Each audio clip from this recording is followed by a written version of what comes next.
4 വർഷം മുൻപ് കിണറ്റിലകപ്പെട്ട കോഴിക്ക് രക്ഷകരായി സന്നദ്ധ പ്രവർത്തകർ. നാരോക്കാവ് 1-ാം പടി അംഗൻവാടിക്കുന്നിലെ കക്കുളങ്ങര പ്രദീപിന്റെ വീട്ടിലെ ഉപയോഗശൂന്യമായ കിണറ്റിൽ 4 വർഷം മുൻപ് അകപ്പെട്ട പിടക്കോഴിയാണ് സന്നദ്ധ പ്രവർത്തകർ ചേർന്ന് രക്ഷിച്ചത്. കിണറ്റിലകപ്പെട്ട കോഴിക്ക് വീട്ടുകാർ കഴിഞ്ഞ 4 വർഷമായി ഭക്ഷണം നൽകി വന്നിരുന്നു. വിവരമറിഞ്ഞ പൊതുപ്രവർത്തകൻ മുജീബ് നാരോക്കാവ്, സന്നദ്ധ പ്രവർത്തകരായ ഹംസ, വിനു തോമസ്, റോയ് പാലേമാട് എന്നിവർ സ്ഥലത്തെത്തുകയും ഹംസ കിണറ്റിലിറങ്ങി കോഴിയെ കരക്ക് കയറ്റുകയുമായിരുന്നു. നമ്മളെ കക്കുളങ്ങര പ്രദീപിന്റെ വീട്ടിലാണ് ഇവിടെ നമ്മൾ ചെയ്യാൻ പ്രവർത്തിക്കുന്ന ഈ ഒരു തൊട്ടക്കലിനകത്ത് 4 കൊല്ലമായിട്ടൊരു കോഴി ജീവിക്കുകയാണ്. കാരണം ഈ വീട്ടിൽ വളർത്തിക്കൊണ്ടിരുന്ന കോഴി ഇതിനകത്ത് അകപ്പെടുകയും ഈ കിണറിൻ്റെ ഈ ഒരു അവസ്ഥ ഉണ്ട്, ആകെ പൊളിഞ്ഞ് വീഴാറായ അവസ്ഥയാണ്. അപ്പോൾ ഈ അവസ്ഥ കൊണ്ട് ഇതിലേക്ക് ആളുകൾ ഇറങ്ങാൻ ഭയപ്പെട്ടതുകൊണ്ട് 4 കൊല്ലമായിട്ട് കോഴി ഇവിടെ കിടക്കും.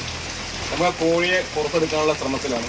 അപ്പോൾ നമ്മൾ ഇങ്ങനൊരു ഇവിടെ തൊട്ടടുത്ത ദിവസം ഇവിടെ ആന ഇറങ്ങി ആ സ്ഥലം സന്ദർശിക്കാൻ വന്നപ്പോഴാണ് ഈ വീട്ടിലത്തെ ആൾ നമ്മളോട് പറയുന്നത് ഇവിടെ ഈ കൊട്ടക്കയറ്റിനകത്തൊരു കോഴി അകപ്പെട്ടു എന്നാണ് ഇവർ അറിയിക്കുന്നത്. ഇത് അറിയിച്ചപ്പോൾ തന്നെ എൻ്റെ സുഹൃത്തായ വിനു തോമസിനോട് സംസാരിച്ചു.